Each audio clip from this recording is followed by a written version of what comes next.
السلام علیکم۔ آج کی اس ویڈیو میں آپ کے سامنے سورۃ المؤمنون کی شروع کی چند آیتوں کو ترجمہ اور تفسیر کے ساتھ بیان کروں گا۔ یہ جو شروع کی چند آیتیں ہیں اور ان کی تفسیر ہے، یہ ہمارے بی ایس کے جو اسٹوڈنٹس ہوتے ہیں ان کی جو آؤٹ لائن ہوتی ہے یا ان کا جو سلیبس ہوتا ہے اس کے اندر بھی یہ آیتیں ترجمہ تفسیر کے ساتھ شامل ہوتی ہیں۔ تو جو اسٹوڈنٹس بھی انشاءاللہ اس کو سنیں گے تو ان کو بڑا فائدہ ہوگا، اور خاص طور سے جب ان کے پیپرز کے دن آتے ہیں تو اس کے اندر بھی ان کو جو ہے تیاری کرنے میں بڑی آسانی ہوگی۔ تو ہم جو ہے سٹارٹ کرتے ہیں۔ اعوذ باللہ من الشیطان الرجیم۔ قد افلح المؤمنون، کہ تحقیق بے شک مومنین کامیاب ہو گئے۔ اب یہاں پہ اللہ تعالیٰ نے جو ہے افلاح کا لفظ استعمال فرمایا ہے۔ افلاح کا جو لفظ ہے فلاح سے نکلا ہے۔ فلاح کا عام طور سے ہم ترجمہ کرتے ہیں کامیابی، لیکن عربی زبان کے لحاظ سے، عربی زبان کے حساب سے فلاح کا جو لغوی معنی بنتا ہے وہ کہ اس کا معنی بنتا ہے مکمل کامیابی، پوری کامیابی، ایسی کامیابی جس میں انسان کو تکلیف نہ ہو، پریشانی نہ ہو، اور اپنا جو مقصد ہے، اپنے مراد ہے، وہ مکمل طور سے حاصل ہو جائے۔ لہٰذا اس معنی کے لحاظ سے یہ اصل تو اس سے مراد آخرت کی کامیابی ہوگی، کیونکہ ایسی کامیابی جس میں انسان کو کوئی راستے میں رکاوٹ پیش نہ آئے، کوئی پریشانی نہ آئے، کوئی تکلیف نہ آئے، اور اس میں اس کا پورا مقصد مکمل طریقے سے حاصل ہو جائے، تو ایسی کامیابی تو جو ایمان والے ہیں ان کو آخرت میں ہی ملے گی، جنت میں جا کے ہی ملے گی۔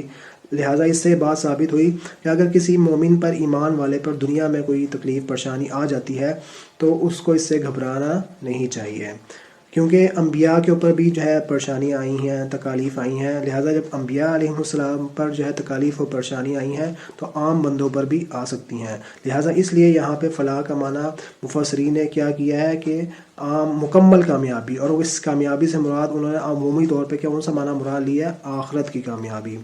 اچھا، اب ایمان والے تو آخرت میں کامیاب ہوں گے، کیونکہ آخرت میں کامیاب ہونے کے لیے جو ہے نا جو شرط ہے وہ ایمان ہے، کہ اگر کسی کے پاس ایمان نہیں ہے، ایمان کی دولت نہیں ہے، اور دنیا میں رہتے ہوئے جتنے مرضی عمل کر لے، نیک عمل کر لے، اچھے کام کر لے، تو اس کا دنیا میں فائدہ ہو سکتا ہے لیکن آخرت میں کوئی فائدہ نہیں ہوگا۔ اس لیے اللہ تعالیٰ نے سب سے پہلی جو ہے چیز، جو اصولی چیز ہے، جو عقیدے والی چیز ہے، اس کو بیان فرمایا کہ جو ایمان والے ہوں گے وہ کامیاب ہو گئے۔ یعنی ماضی کا لفظ اللہ تعالیٰ نے استعمال کیا، ماضی کا صیغہ یوز کیا اللہ تعالیٰ نے، کہ کیا مطلب کہ کسی کے بارے میں دل میں اس کے بارے میں شک و شبہ نہ ہے کہ اللہ تعالیٰ جس کے بارے میں فرما رہے ہیں کہ وہ کامیاب ہو گئے تو لہٰذا وہ یقینی کامیاب ہو گئے ہیں۔ ہمارے ذہنوں میں اس بات کو پختہ کرنے کے لیے اللہ تعالیٰ نے یہاں پہ ماضی کا لفظ استعمال کیا ہے، ورنہ اگر اللہ تعالیٰ چاہتے تو اللہ تعالیٰ یہاں پہ یہ اس طرح بھی ہمیں خبر دے سکتے تھے کہ کامیاب ہو جائیں گے، لیکن کیونکہ اس طرح سے انسانوں کے ذہن میں کوئی شک پیدا ہو سکتا ہے، کسی کے دل میں شک آ سکتا ہے، لہٰذا اللہ تعالیٰ نے کیونکہ انسانوں سے کلام کرنا تھا، انسانوں کو ہدایت دینے کے لیے، ان کو سمجھانے کے لیے اپنا کلام نازل کیا، لہٰذا اللہ تعالیٰ نے انسانوں کی جو ہے سمجھ کے مطابق جو ہے بات کی، کہ کیونکہ جب ہم بھی آپس میں جب معاملہ کرتے ہیں، کوئی بھی معاملہ کرتے ہیں، تو اس میں کیا ہوتا ہے، اگر ہم کسی کو یہ کہیں گے کہ تمہارا ہم فلاں کام کر دیں گے، تو ہو سکتا ہے اگلے بندے کو جو ہے ہماری بات پہ شک کو کرے گا، نہیں کرے گا، لیکن اگر ہم اس کو یہ کہتے ہیں کہ تم سمجھو تمہارا کام ہو گیا، یا بس تمہارا کام ہو گیا، تو اس کو پورا یقین ہو جاتا ہے۔ تو اسی طرح اللہ تعالیٰ نے یہاں بھی جو ہے انسانوں کو یقین دلانے کے لیے کہ جو ہے کیونکہ ابھی آخرت تو آئی نہیں ہے، لیکن یقین دلانے کے لیے اللہ تعالیٰ نے یہاں پہ ماضی کا جو ہے لفظ استعمال فرمایا ہے، ماضی کا صیغہ لائے ہیں۔ پھر آگے اللہ تعالیٰ نے 7 صفات بیان فرمائی ہیں کہ کون سے مومنین کامیاب ہوں گے۔ تو اللہ تعالیٰ ان کا مومنین کی آگے صفات بیان فرما رہے ہیں کہ وہ 7 مومنین ہیں، وہ 7 صفات ہیں جس مومن کے اندر بھی وہ ہوں گی، یا جن مسلمانوں کے اندر بھی وہ 7 صفات ہوں گی، وہ کامیاب ہوں گے، یعنی آخرت میں ان کو کوئی پریشانی نہیں ہوگی۔ تو اس میں سب سے پہلی صفت اللہ تعالیٰ یہ بیان فرما رہے ہیں، الذین هم فی صلاتہم خاشعون، کہ جو اپنی نمازوں میں خشوع کرنے والے ہیں، یا جو اپنی نمازوں میں دل لگا کے نماز پڑھنے والے ہیں۔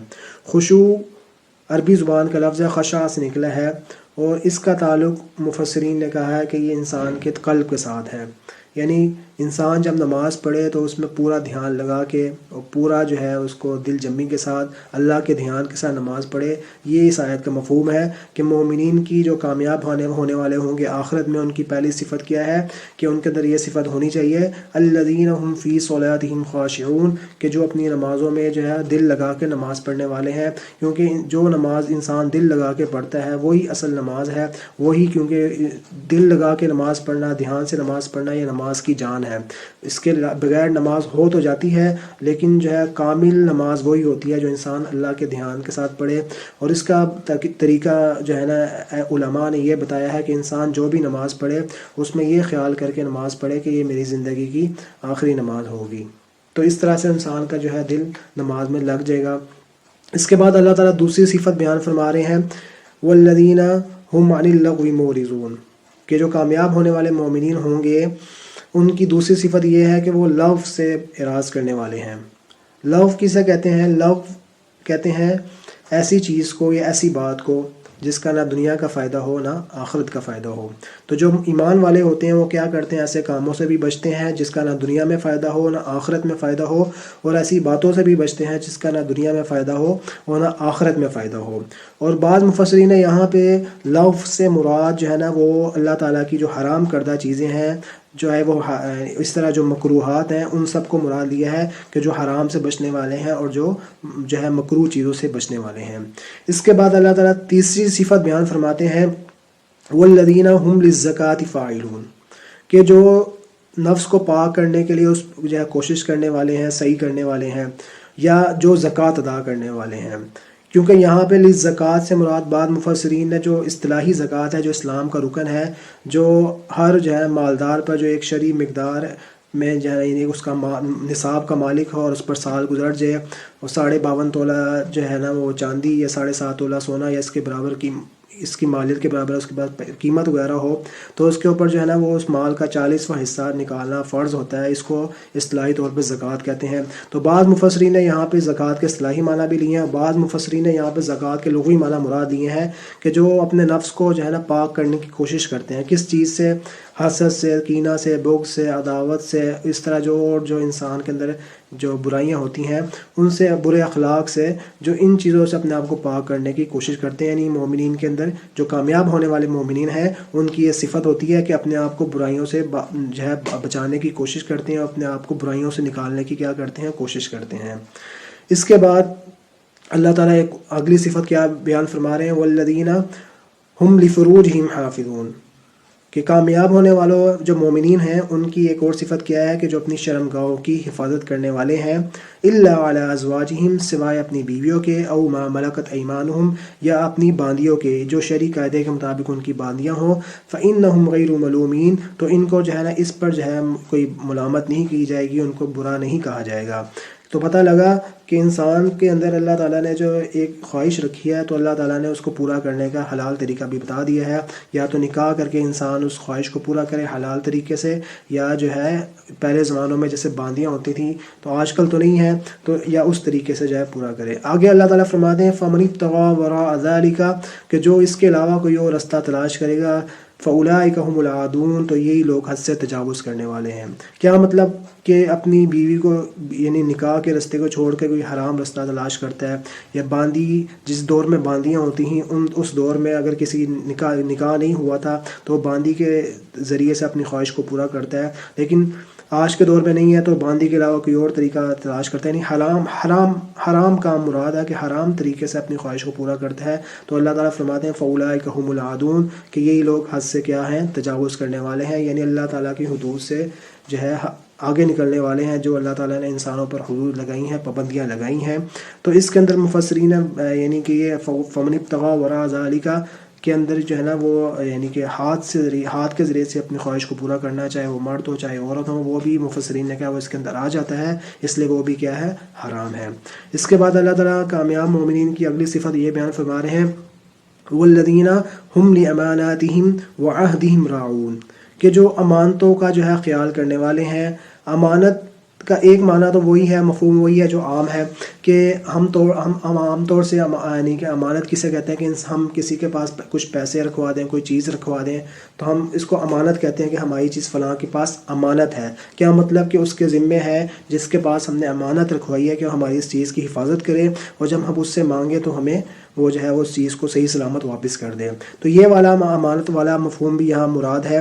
اسی طرح امانت کے لفظ میں کیونکہ امانات اللہ تعالیٰ جمع لائے ہیں، وہ والی چیزیں بھی آ جائیں گی کہ جو انسان کے ذمے ذمے جو ہے لگائی جاتی ہیں. مثلاً ایک انسان کہیں ملازمت کرتا ہے, کہیں جاب کرتا ہے, اب اس کا ایک ٹائم ٹیبل ہوتا ہے کہ اس ٹائم پہ آنا ہے, اس ٹائم پہ جانا ہے, تو لہٰذا یہ بھی ایک امانت ہوتی ہے کہ انسان پورے ٹائم وہاں پہ دے. اسی طرح اگر کوئی ٹیچر ہے تو وہ بھی کیا ہوتا ہے, امانت ہوتی ہے اس کے پاس کہ اپنے اسٹوڈنٹس کو جو ہے صحیح طرح سمجھائے اور جو پڑھانے کا حق ہے وہ ادا کرے. تو یہ سارے مفہوم جو ہے امانت کے اندر آ جاتے ہیں کہ اس طرح جو ہے کوئی حاکم وقت ہے تو وہ بھی حکومت اس کے پاس امانت ہوتی ہے کہ اس کے ذمے ہوتا ہے کہ اپنے عوام کی خدمت کرے, تو یہ اس کی امانت ہوتی ہے. اور جو اس حکومت کے پاس پیسہ ہے اس کو غلط استعمال نہ کرے.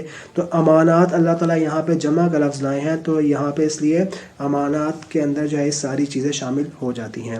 اس کے بعد اللہ تعالیٰ مومنین کی ایک اور صفت بیان فرماتے ہیں, وَعَهْدِهِمْ رَاعُونَ, کہ اپنے جو عہد ہوتے ہیں, عہد و پیمان ہوتے ہیں, اس کا جو ہے خیال کرتے ہیں, اس کو پورا کرتے ہیں.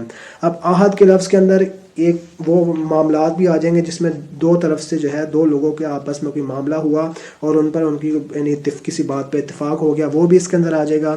اسی طرح عہد کے لفظ کے اندر جو ہے نا وہ وعدہ بھی آ جائے گا کہ اگر کسی ایک بندے نے کسی دوسرے سے کوئی وعدہ کیا تو اس کے اوپر بھی فرض ضروری ہوتا ہے کہ اپنے اس وعدے کو پورا کرے, جیسا کہ عہد کو پورا کرنا ضروری ہوتا ہے.